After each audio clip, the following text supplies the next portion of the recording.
Hello and welcome back. In this video, let's try to understand what is Docker and what problem it solves. I had this question of why I need to use Docker, where exactly it can be used, and what is the problem it solves. I had gone through blogs, videos, and other stuffs to understand this, but it took a while for me to understand what exactly it is doing. So I thought I'll make this video on the ground level so that it will be helpful for others to understand better. So before starting to understand Docker, let me explain you a scenario. Let's say that let's say one of your friend bought a new laptop and requested you to help him in installing Chrome browser in it. And assume that the laptop is pretty new and doesn't have any operating system like Windows or Linux. So now in this scenario, what you will be doing? So what you will do, you will try to install operating system. Let's consider Windows OS in this case. And then once you have this operating system installed, then you will try to open browser, which by default you get it as Edge. And then using the Edge, you will try to download the Chrome exe downloader for the Chrome browser. And then you run the exe and install the Chrome browser in the laptop.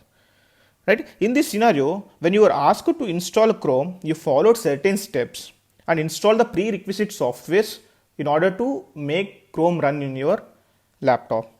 Right? So you have followed certain steps to achieve the target.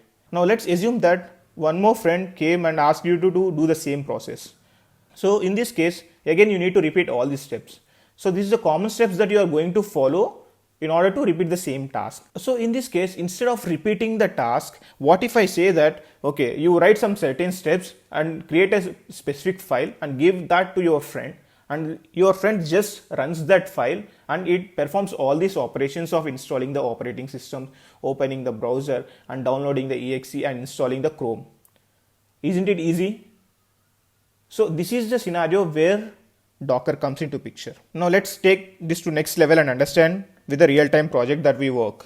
Based on the complexity and size of the project, there might be multiple dependencies on softwares of a specific versions that are required to run application, right, without any issues on the server. First, suppose you have developed a .NET Core application which has a backend database like SQL Server, and there is a dependency with a MongoDB, and you have used Redis for cache. And assume that you need to ship this one and deploy your application on particular server, or you need to set up this same environment in one of your code developers machine.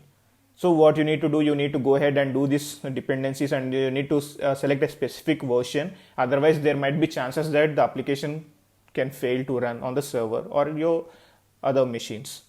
So every time you do this, you need to install all these, and you need to connect the relationship between them. So the connectivity between the .NET Core and SQL Server, or .NET Core or Mongo, or .NET Core and Redis. So you need to do all this networking, and then you need to install all the required softwares, right? So this is where Docker comes into handy. So Docker is nothing but a tool that is designed to make it easier for us to create and deploy these kind of apps by using containers. So it will run all the required softwares with a single command. So the commands that we are going to use, that I will be explaining in other video. But how this happens and how Docker knows what softwares need to be installed and which version to be installed.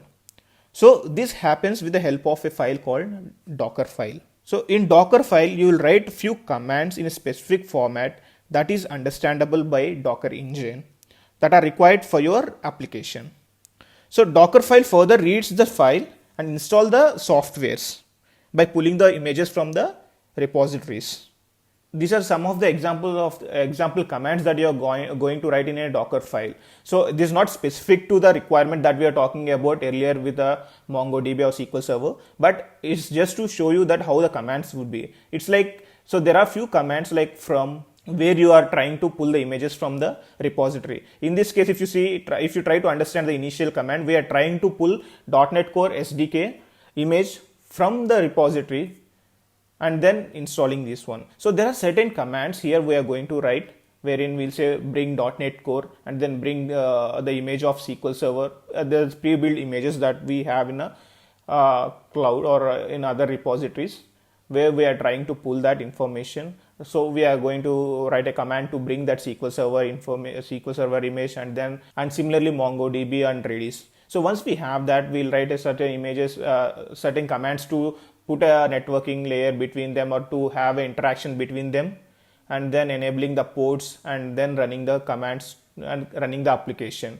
So once we have this set of instructions, what we are going to do, we use a command called docker build.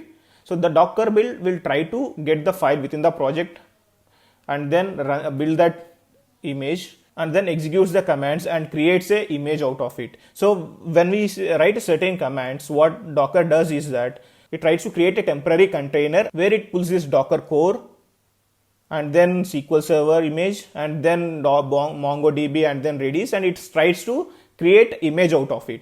So the commands that we are executing will be run on a temporary container for a timely basis, and then it creates image out of it. And then you can use the run command and then run the image on any of the other servers or other machines.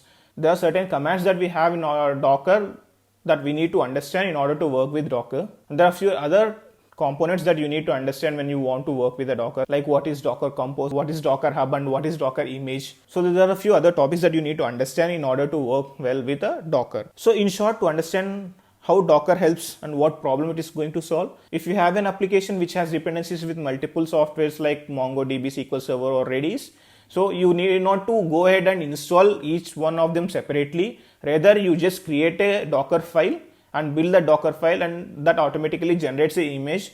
You just take that image and run that image wherever you want. That particular image will set you up the required environment based on the commands that you have written in the Docker file. So it's just nothing but a single image is helping you to set up the required environment instead of you manually going and installing all the required softwares. So in short, this is where Docker is, and this is how the problems are solved with Docker. Hope this is informative, and in the next videos we'll try to understand in detail about Docker commands and how the Docker engine works, and how we build a single image and run that image and set up an environment. That's all for this video. If this is helpful, please do subscribe to my channel and hit the bell icon so that you will be notified when I upload the next videos, and don't forget to like and share the video. Thank you.